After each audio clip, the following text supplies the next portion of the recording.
ಎಷ್ಟು ವರ್ಷದಿಂದ ಇರೋದಿಲ್ಲಿ? 28 ವರ್ಷದಿಂದ ಇರೋದು. ನಿನಗೆ ವಯಸ್ಸು ಎಷ್ಟು? ನನಗೆ 10. ನಾವು ಎಲ್ಲರೂ ಇಲ್ಲಿ ಆಧಾರು ಕೂಪನ್ನು ಪ್ಯಾನು ಎಲ್ಲ ಇಲ್ಲಿ ಕರ್ನಾಟಕದಿದೆ. ಇಲ್ಲಿ ಒಂಚೂರು ಹಳ್ಳ ಇತ್ತು, ಹಂಗೆ ಮಣ್ಣು ಹಾಕ್ಕೊಂಡು ಹಂಗೆ ತಳ್ಕೊಂಡು ಜೋಪಡಿಗಳು ಹಾಕೊಂಡು ಬಂದ್ವಿ. ಏನೋ 2 ವರ್ಷ 3 ವರ್ಷ ಆಯಿತು ಮನೆಗಳು ಕಟ್ಕೊಂಡು. ಇಲ್ಲಿ ಅವ್ರು ಹೇಳಿದ್ರೆ 2 ವರ್ಷದಿಂದ ಇಲ್ಲಿ ಮನೆ ಕಟ್ಕೊಂಡಿರೋದಾ? ಇಲ್ಲ ಸರ್, ನಮ್ಮ ಇಲ್ಲಿ ಬಂದು 25 ವರ್ಷ ಆಯಿತು. ನಾನು 13 ವರ್ಷದಿಂದ ಇಲ್ಲಿದ್ದೀನಿ ಸರ್. ಎಷ್ಟು ವರ್ಷದಿಂದ ಇದ್ದೀರಿ? 28. ಮುಂಚೆ ಬಂಡೆ ಇತ್ತು, ಬಾಡಿಗೆಗಳು ಕಟ್ಟಕ್ಕಾಗಲ್ಲ, ಮಣ್ಣು ತುಂಬ್ಕೊಂಡು ಒಬ್ಬೊಬ್ರು ಬಂದು ಕಟ್ಕೊಂಡಿದ್ವಿ. ಈ ಸ್ಥಳ ಎಲ್ಲ ಅವ್ರು ಕೊಟ್ಟಿದ್ದಾರೆ, ಸರ್ಕಾರದಿಂದ ಕೊಟ್ಟಿದ್ದ? ಹೌದು. ಯಾರು ನಮಗೆ ಜಾಗ ಕೊಟ್ಟಿಲ್ಲ, ಏನಿಲ್ಲ, ನಮ್ದ್ರಾಗ ನಾವೇನ ಹಾಕೊಂಡಿರೋದಿಲ್ಲ. ಇದು ಸ್ಥಳ ನಿಮ್ಮ ಮುಂಚೆ ಯಾರು ಕೊಟ್ಟಿದ್ದು? ನಮ್ಗೆ ಯಾರು ಕೊಟ್ಟಿಲ್ಲ ಸರ್, ಗೌರ್ಮೆಂಟ್ ಜಾಗ ಸೊ ಅದಕ್ಕೆ ನಿಮ್ಗೆ ಯಾರು ಇಲ್ಲಿಗೆ ವಾಸ ಮಾಡೋದಕ್ಕೆ ಸರ್ಕಾರದಿಂದ ಯಾವುದು ಹಕ್ಕುಪತ್ರ ಕೊಟ್ಟಿಲ್ಲ? ಕೊಟ್ಟಿದ್ದು ಸರ್. ಕೊಟ್ಟಿದ್ರ? ಕೊಟ್ಟಿದ್ದು. ಕೃಷ್ಣ ಬಾರೆ ಅವರು ಗೌಡೆ ಅವರು ಪರಿಚಯ ನಮಗೆ. ಅವ್ರಿಗೆ ನಾವು ಔಟ್ ಆಗಿರೋದು. ಅವರು ಇಲ್ಲಿ ಇರಿ ಅಂತ ಹೇಳಿದ್ದಾರೆ. ಯಾರು ಕೊಟ್ಟಿಲ್ಲ, ನಾವೇ ಬಂದಿದ್ದು. ಜಮೀರ್ ಅಹಮದ್ ಅವರು ಬಂದು ಆಶ್ವಾಸನೆ ಕೊಟ್ಬಿಟ್ಟು ಅವರು ನಾವು ಗೌರ್ಮೆಂಟ್ ಅಪಾರ್ಟ್ಮೆಂಟ್ಸ್ ಕೊಡ್ತೀರಿ ಅಂತೇಳಿ. ಜಮೀರ್ ಅಹಮದ್ ಬಂದಿದ್ರು, ಬಂದ್ಬಿಟ್ಟು ಮಾಡ್ಕೊಡ್ತೀವಿ ನಿಮಗೆಲ್ಲ ಅಂತ. ಇವತ್ತೇನು ಕೋಗಿಲೆ ಲೇಔಟಲ್ಲಿ ಸರ್ಕಾರ ಇವತ್ತು ಡೆಮಾಲಿಷ್ ಮಾಡಿದೆ, ಅದರ ಪರಿಸ್ಥಿತಿ ಏನಾಗಿದೆ ಅಲ್ಲಿ ತಿಳ್ಕೊಳ್ಳೋಣ. ಇವರು ಅಕ್ರಮವಾಗಿ ಇಲ್ಲಿ ನೆಲೆಸಿದ್ರೋ ಅಥವಾ ಏನು ಸರ್ಕಾರನೇ ಹಕ್ಕುಪತ್ರ ಕೊಟ್ಟಿದೆ ಅವ್ರ ಬೈನೇ ತಿಳ್ಕೊಳ್ಳೋಣ. ಇಲ್ಲಿ ಎಷ್ಟು ವರ್ಷದಿಂದ ಇಲ್ಲಿ ವಾಸ ಇದ್ದಾರೆ, ಏನಾಗ್ತಾ ಇದೆ? 25 ವರ್ಷದಿಂದ ಇದ್ದೀವಿ ನಾವು ಎಲ್ಲರೂ ಇಲ್ಲಿ. ಆಧಾರು ಕೂಪನ್ನು ಪ್ಯಾನು ಎಲ್ಲ ಇಲ್ಲಿ ಕರ್ನಾಟಕದಿದೆ. ಟಿಪ್ಪು ನಗರ ಇದು. ಹೇಳಿಲ್ಲ ಕೇಳಿಲ್ಲ ಸಡನ್ ಅಂತ ನಮ್ಗೆ ಏನೋ ಗೊತ್ತಿಲ್ಲ. 6 ಗಂಟೆ 6 ಮೇಲೆ ಬಂದು ಎಲ್ಲ ಹೊಡೆದು ಸಾಕ್ಬಿಟ್ರು. ಆಮೇಲೆ ಯಾರ್ಯಾರೋ ಬರ್ತವ್ರೆ, ಯಾರ್ಯಾರೋ ಹೇಳ್ತಾವ್ರೆ. ಜಮೀರ್ ಅಹಮದ್ ಸಾಹೇಬರು ಬಂದರು, DK ಶಿವಕುಮಾರ್ ಸಾಹೇಬರು ಬಂದರು, ಮಹೇಂದರ್ ಕುಮಾರ್ ಅವರು ಬಂದರು. ಇವತ್ತು ಇಲ್ಲಿ ಒಂಚೂರು ಹಳ್ಳ ಇತ್ತು, ಹಂಗೆ ಮಣ್ಣು ಹಾಕ್ಕೊಂಡು ಹಂಗೆ ತಳ್ಕೊಂಡು ಜೋಪಡಿಗಳು ಹಾಕೊಂಡು ಬಂದ್ವಿ. ಏನೋ 2 ವರ್ಷ 3 ವರ್ಷ ಆಯಿತು ಮನೆಗಳು ಕಟ್ಕೊಂಡು. ಏನೋ ಒಂಚೂರು ದುಡ್ಡು ಬಂತು, ಮನೆಗಳು ಕಟ್ಕೊಂಡಿದ್ದೀವಿ. ಯಾರು ನಮಗೆ ಜಾಗ ಕೊಟ್ಟಿಲ್ಲ, ಏನಿಲ್ಲ, ನಮ್ದ್ರಾಗ ನಾವೇನ ಹಾಕೊಂಡಿರೋದಿಲ್ಲ. ಇಲ್ಲಿ ಜನಪ್ರತಿನಿಧಿ ನಿಮಗೆ ಸ್ಥಳ ಕೊಟ್ಟಿಲ್ಲ? ಯಾರು ಕೊಟ್ಟಿಲ್ಲ, ಯಾರು ಸರ್, ನಾವೇ ಬಂದಿರೋದು. ಇಲ್ಲಿ ಒಂದು 210 ಮನೆ ಇದೆ. ಎಲ್ಲರೂ ಏನು ಮಾಡ್ತಾರೆ ಕೆಲಸ ಇಲ್ಲೆಲ್ಲ? ಸರ್, ಕೆಲವರು ಭಿಕ್ಷೆ ಬೆಳ್ಕೊಂಡು ಹೋಗ್ತಾರೆ, ನಾವೆಲ್ಲರೂ ಆಟೋ ಡ್ರೈವರ್ಗಳು, ಎಲ್ಲ ಗಾರೆ ಮೇಸ್ತ್ರಿಗಳಿದ್ದಾವೆ, ಎಲ್ಲರೂ ಸೇರ್ಕೊಂಡೇ ಇದ್ದೀವಿ ಜೊತೆಗೆ. ಇವಾಗ ಏನೋ ದುಡ್ಕೊಳ್ಳೋಕ್ಕೋಸ್ಕರ ಭಿಕ್ಷೆ ಬೆಳ್ಕೊಳಕ್ಕೋಸ್ಕರ ಆಂಧ್ರ ಹೋಗ್ತೀವಿ. ಇವಾಗ ಗೋರ್ಮೆಂಟ್ ಏನಾಗಿತ್ತು, ಎಲ್ಲಿರ್ತೀವೋ ಅದು ಆಧಾರ್ ಕಾರ್ಡ್ ಬೇಕಂದ್ರೆ ಅದಕ್ಕೆ ಚೇಂಜ್ ಮಾಡ್ಕೊಂಡಿದ್ವಿ ಮೊದಲು, ಮತ್ತೆ ಇಲ್ಲಿಗೆ ಟ್ರಾನ್ಸ್ಫರ್ ಮಾಡ್ಕೊಂಡ್ವಿ. ನಮ್ಮದು ವೋಟರ್ ID ಆಧಾರ್ ಕಾರ್ಡು ಎಲ್ಲ ಇಲ್ಲೇ ಇದೆ. ನಮ್ಮ ಹುಡುಗರು ಸ್ಕೂಲ್ಗೆ ಇಲ್ಲೇ ಹೋಗ್ತಾ ಇರೋದು. ನಾನು 13 ವರ್ಷದಿಂದ ಇಲ್ಲಿದ್ದೀನಿ ಸರ್. ಗುಡಿಸ್ಲುಗಳು ಅಲ್ಲೆಲ್ಲ ಇತ್ತು, ಹಂಗೆ ಹಾಕೊಂಡು ಹಂಗೆ ಬಂದಿರೋದು. ಇದಕ್ಕೆ ನಿಮ್ಮ ಸರ್ಕಾರಕ್ಕೆ ನಿಮ್ಮ ಕಡೆಯಿಂದ ಏನು ಕೇಳ್ತಾ ಇರೋದು? ಏನಿಲ್ಲ ಸರ್, ನಮಗೆ ಮನೆ ಕೊಟ್ಟರೆ ಸಾಕಂತಾನೆ ನಾವು ಹೋರಾಟ ಮಾಡ್ತಾ ಇರೋದು. ಅದಕ್ಕೆ ಏರಿಯಾ ಬಿಡದಿರ ಹೋಗ್ದಿರ ಇದ್ದೀರಿ. ಮನೆ ತೋರಿಸ್ರೆ ಇಲ್ಲ ಜಾಗ ತೋರಿಸ್ರೆ ನಾವು ಹೊರಟೋಗ್ಬಿಡ್ತೀವಿ. ಅಲ್ಲ, ನಿನ್ನೆ ಮುಖ್ಯಮಂತ್ರಿ ಉಪಮುಖ್ಯಮಂತ್ರಿ ಎಲ್ಲ ಬಂದಿದ್ರು ಅವರು. ಮುಖ್ಯಮಂತ್ರಿ ಅವರು ಜಮೀರ್ ಅಹಮದ್ ಅವರು ಬಂದು ಆಶ್ವಾಸನೆ ಕೊಟ್ಬಿಟ್ಟು ಅವರು ನಾನು ಹೋಗ್ಬಿಟ್ಟು ನಾಳೆ ಮಧ್ಯಾಹ್ನ 3 ಗಂಟೆಗೆ ಹೇಳ್ತೀನಿ ಅಂದರು. TV ಯಲ್ಲಿ ಹೇಳವ್ರೆ ನಾವು ಗೌರ್ಮೆಂಟ್ ಅಪಾರ್ಟ್ಮೆಂಟ್ಸ್ ಕೊಡ್ತೀರಿ ಅಂತೇಳಿ. ಸೊ ನಮಗೆ ಯಾವಾಗ ನಾವು ಅವ್ರ ಪೇಪರೋ ಇಲ್ಲ ಏನೋ ಒಂದು ಕೊಟ್ಟು ನಮ್ಗೆ ಏನು ಮಾಡ್ತಾರೋ ಆವಾಗ ನಾವು ಖಾಲಿ ಮಾಡ್ತೀರಿ ಸರ್. 1 ತಾರೀಕು ನಿಮಗೆ ಮನೆ ಒಳಗಡೆ ಬಿಡ್ತೀರಿ ಅಂತ ಹೇಳವ್ರೆ. ಇಲ್ಲಿಗೆ ಬಂದು 25 ವರ್ಷ ಆಯಿತು. ರೇಷನ್ ಕಾರ್ಡ್ ಐತಿ, ಪಾನ್ ಕಾರ್ಡ್ ಐತಿ, ವೋಟ್ ಕಾರ್ಡ್ ಐತಿ, ಗ್ಯಾಸ್ ಬಿಲ್ ಐತಿ. ಎಷ್ಟು ಇಲ್ಲಿ ಅವ್ರು ಹೇಳಿದ್ರೆ 2 ವರ್ಷದಿಂದ ಇಲ್ಲಿ ಮನೆ ಕಟ್ಕೊಂಡಿರೋದಾ? ಇಲ್ಲ ಸರ್, ನಮ್ಮ ಇಲ್ಲಿ ಬಂದು 25 ವರ್ಷ ಆಯಿತು. ಇದಕ್ಕೆ ಮುಂಚೆ ನಿಮಗೆ ಸ್ಥಳ ಯಾರು ಕೊಟ್ಟಿದ್ದು ಇದನ್ನ? ಸರ್ಕಾರ ಯಾರು ಕೊಟ್ಟಿಲ್ಲ ನನಗೆ. ಇಲ್ಲಿಗೆ ಬಂದು ಇಲ್ಲಿ ಖಾಲಿ ಜಾಗ ಐತಿ, ಅಲ್ಲಿ ಮನೆ ಕಟ್ಕೊಂಡು. ಅಲ್ಲ, ಸ್ಥಳದಕ್ಕೆ ನಿಮಗೆ ಸರ್ಕಾರದ ಏನಾರು ಕೊಟ್ಟಿದ್ದಾರೆ ಸ್ಥಳ?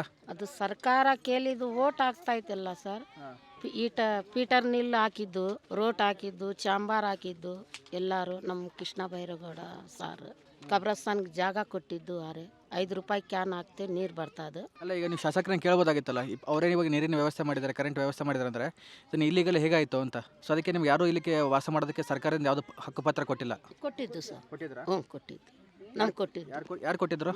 ಇದೇ ಕೃಷ್ಣ ಬೈರೇಗೌಡ. ಕೃಷ್ಣ ಬೈರೇಗೌಡ ನಿಮ್ಗೆ ಹಕ್ಕುಪತ್ರ ಕೊಟ್ಟಿದ್ರು. ಕೊಟ್ಟಿದ್ದು ಸರ್. ಈಗ ಡೆಮಾಲಿಷ್ ಮಾಡಿದ್ಮೇಲೆ ಅವ್ರು ಬಂದಿದ್ರು ಇಲ್ಲಿಗೆ? ಇಲ್ಲ, ಬಂದಿಲ್ಲ ಸರ್. ಕೊಡ್ತಾರು ಏನೋ ಮನೆ ಕೊಡ್ತಾರని ಕೇಳ್ತಾ ಇದ್ವಿ. ನಿಮ್ಮ ಹೆಸರು? ನನ್ನ ಹೆಸರು ಇಮಾಮ್ ಸಾಬ್. ಇಲ್ಲಿ ಎಷ್ಟು ವರ್ಷದಿಂದ ಇರ್ತಿದ್ರ? 14 ವರ್ಷ ಆಯ್ತು. ಅದಿರ್ತ ಮುಂಚೆ ಎಲ್ಲಿದ್ರೆ? ಇದೇ ಲೇಟ್ನಾಗ. ಇದೇ ಲೇಔಟಲ್ಲಿ? ಹಾಂ. 15 ವರ್ಷ ಮುಂಚೆ ಅಲ್ಲಿ ಏನಿತ್ತು, ಖಾಲಿ ಇತ್ತಾ ಅಥವಾ ಸ್ಥಳ ಏನಾದ್ರು? ಇದು ಮಣ್ಣು ಹೊಡಿಸಿ ಎಲ್ಲ ಲೆವೆಲ್ ಮಾಡ್ಕೊಂಡು ಮನೆ ಕಡಿಸಿದ್ವಿ. ಇದಕ್ಕೆ ಸರ್ಕಾರದಿಂದ ಏನಾದರೂ ನಿಮಗೆ ಮನೆ ಕಟ್ಟೋದಕ್ಕೆ ಹಕ್ಕುಪತ್ರ ಕೊಟ್ಟಿದ್ರಾ? ಏನು ಕೊಟ್ಟಿಲ್ಲ. ಇಲ್ಲಿ ಎಷ್ಟು ವರ್ಷದಿಂದ ಇದ್ದೀರಾ? 28 ವರ್ಷದಿಂದ ಇಲ್ಲೇ ಇದ್ದೀರಾ? ಹಾಂ.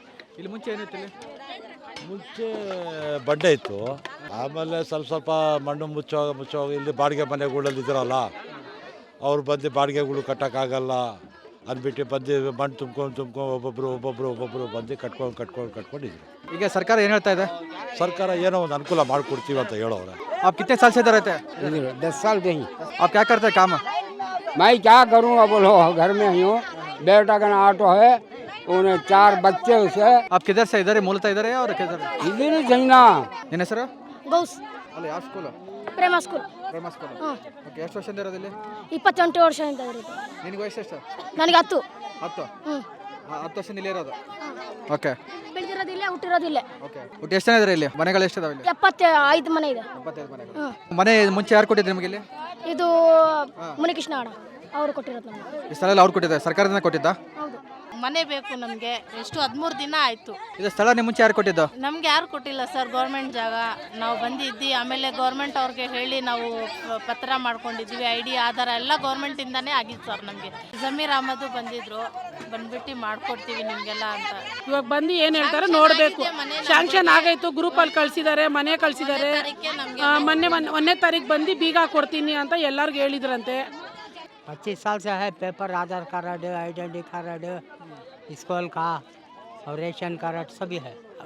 पूरे को नहीं है, थोड़े आदमी को है. पूरे आदमी को नहीं है? ये बाहर वाला थोड़ा आगे है. बाहर वाला मतलब किधर से? वो यूपी इधर कलकत्ता, उधर से इधर चप्पल चुनने वाला आगे है. ಎಷ್ಟು ವರ್ಷದಿಂದ ಇದ್ದೀರಿ? 28. 28 ವರ್ಷದಿಂದ ಇದ್ದೀರಾ? ನಿಮಗೆ ಈ ಭೂಮಿಯನ್ನು ಯಾರಾದರೂ ಕೊಟ್ಟಿದ್ರಾ? ಯಾರು ಕೊಟ್ಟಿಲ್ಲ, ನಾವೇ ಬಂದಿದ್ದು. ಮತ್ತೆ ಯಾರಾದರೂ ಬಂದು ನಿಮಗೆ ಏನಾದರೂ ಹೇಳಿದಾರಾ ಇಲ್ಲಿ ನಿಮಗೆ ಇರೋಕ್ಕೆ ವ್ಯವಸ್ಥೆ ಏನಾದರೂ ಮಾಡ್ತೀವಿ ಅಂತ? ಮಾಡ್ತಾ ಇದಾರಲ್ಲ, ಜಮೀರ್ ಅಹಮದ್ ಅವ್ರು ಹೇಳಿದ್ದಾರೆ. DK ಕುಮಾರ್ ಹಾಂ, ಅವ್ರು ಹೇಳಿದ್ದಾರೆ ಮನೆ ಕೊಡ್ತಾರಂತ. ಮನೆ ಕೊಡ್ತೀವಿ ಅಂತ ಹೇಳಿದ್ದಾರೆ. ಎಷ್ಟು ವರ್ಷದಿಂದ ಇದ್ದೀರಾ ಇಲ್ಲಿ? 25 ವರ್ಷ ಆಯಿತು ಸರ್. 25 ವರ್ಷ. ಇಲ್ಲಿ ಬರೋಕ್ಕಿಂತ ಮುಂಚೆ ಎಲ್ಲಿದ್ರಿ? ಇಲ್ಲಿಗೆ ಬರೋಕ್ಕೆ ಮುಂಚೆ ಅಲ್ಲಿ ಆಂಧ್ರದಲ್ಲಿ ಇದ್ದೀವಿ. ಇಲ್ಲಿ ಬಂದು ನಾವು 25 ವರ್ಷ ಆಯಿತು ಇಲ್ಲಿ ಬಂದು. ಅಂದರೆ ನೀವು ಆಂಧ್ರದಿಂದ ಬೆಂಗಳೂರು ಬಂದರೆ ನೇರ ಇದೇ ಪ್ಲೇಸಿಗೆ ಬಂದಿರೋ ಅಥವಾ ಮುಂಚೆ ಸುತ್ತಮುತ್ತ ಎಲ್ಲಾದರೂ ಇದ್ರು? ಇಲ್ಲ ಡೈರೆಕ್ಟ್ ಇಲ್ಲೇ ಬಂದಿದ್ದೀವಿ. ಇಲ್ಲೇ ಬಂದ್ರಿ? ಹೌದು. ನಿಮಗೆ ಈ ಭೂಮಿಯನ್ನು ಯಾರಾದರೂ ಕೊಟ್ಟಿದ್ರಾ? ಭಾಷೆಯವರೇ, ಈ ಭೂಮಿ ನಿಮ್ಮದೇ, ಇನ್ನು ಮುಂದೆ ನೀವು ಇಲ್ಲೇ ಇರಿ ಅಂತ ಯಾರಾದರೂ ಕೊಟ್ಟಿದ್ರಾ? ಇಲ್ಲ, ಯಾರು ಕೊಟ್ಟಿಲ್ಲ ನಮಗೆ. ಕೃಷ್ಣ ಬೈರೆ ಅವರು ಗೌಡ ಅವರು ಪರಿಚಯ ನಮಗೆ. ಹಾಂ, ಅವ್ರಿಗೆ ನಾವು ಔಟ್ ಆಗಿರೋದು. ಹಾಂ. ಅವರು ಇಲ್ಲಿ ಇರಿ ಅಂತ ಹೇಳಿದ್ದಾರೆ. ನಿಮಗೆ ಇಲ್ಲಿರಿ ಅಂತ ಕೃಷ್ಣ ಬೈರೇಗೌಡರು ಹೇಳಿದಾರಾ? ಹೌದು, ಹೇಳಿದ್ದಾರೆ. ಯಾವಾಗ ಹೇಳಿದ್ದಾರೆ? ಅದೇ ಓಟ ಅವರು ಗೆದ್ದಿದ್ದಲ್ಲ, ಅವಾಗ ಹೇಳಿದ್ದಾರೆ. ಜಮೀರ್ ಅಹಮದ್ ಅವರು ಹೇಳಿದ್ದಾರೆ, ಸಿದ್ದರಾಮಯ್ಯ ಅವರು ಹೇಳಿದ್ದಾರೆ, D ಕುಮಾರ್ ಅವರು ಹೇಳಿದ್ದಾರೆ. ನಿನ್ನ ಬಂದು ಖಂಡಿತಾಗಿ ನಿಮಗೆ ಮನೆಗಳು ಕೊಡ್ತೀನಿ ಅಂತ ಹೇಳಿದ್ದಾರೆ. ಆಧಾರ್ ಕಾರ್ಡ್ ಐತೆ, ಪಾನ್ ಕಾರ್ಡ್ ಐತೆ, ಬ್ಯಾಂಕ್ ಬುಕ್ ಐತೆ, ಗ್ಯಾಸ್ ಐತೆ, ಕರೆಂಟ್ ಬಿಲ್ ಐತೆ, ಎಲ್ಲ ಐತೆ ಇದೇ ಜಾಗದು. ಅಂದರೆ ರಾಷನ್ ಅದನ್ನ ತಗೊಳ್ತೀರಿ ನೀವು? ತಗೊಂಡಿದ್ವಿ. आप कहाँ से है मूलतः? मैं आगे आंध्र से इधर में रह रहा. ID कार्ड, आधार कार्ड पूरा इधर में, घर का डॉक्यूमेंट पूरा इधर में. घर हम खुद हम डाले. वो जगह किसका था? गवर्नमेंट का. ಗೌರ್ಮೆಂಟ್ ಜಗತ್ತು. ಇಲ್ಲಿ ಎಲ್ಲ ನಾವು ಜನರ ಅಭಿಪ್ರಾಯ ಕೇಳಿದ್ವಿ. ಕೆಲವರು 8 ವರ್ಷದಿಂದ ವಾಸ ಇದೀವಿ ಅಂತ ಹೇಳ್ತಾರೆ, ಕೆಲವರು 25 ವರ್ಷ ವಾಸ ಅಂತ ಹೇಳ್ತಾರೆ, ಕೆಲವರು 15 ವರ್ಷದಿಂದ ವಾಸ ಇದೆ ಅಂತ ಹೇಳ್ತಾರೆ.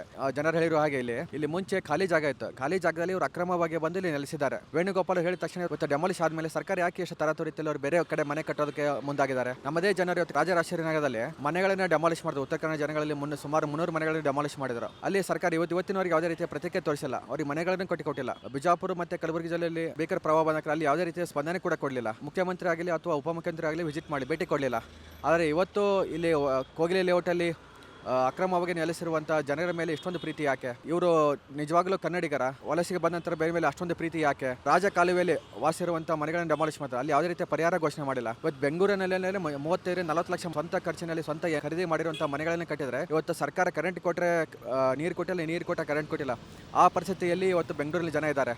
ಈ ಸ್ವತ್ತು ಆ ಸ್ವತ್ತು ಅಂತ ಹೇಳಿ ಜನರನ್ನ ಗೊಂದಲದಲ್ಲಿ ಇಟ್ಟು ಯಾವುದೇ ರೀತಿಯ ಪರ್ಮಿಷನ್ ಕೊಡ್ತಾ ಇಲ್ಲ.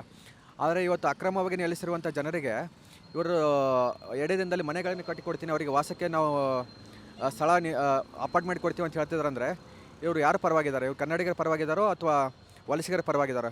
ಬೆಂಗಳೂರು ವಲಸಿಗರ ತಾಣ ಆಗಬಾರದು, ಕನ್ನಡಿಗರ ತಾಣ ಆಗಬೇಕು ಅನ್ನೋದೇ ಕನ್ನಡಿಗರ ಅಭಿಪ್ರಾಯ.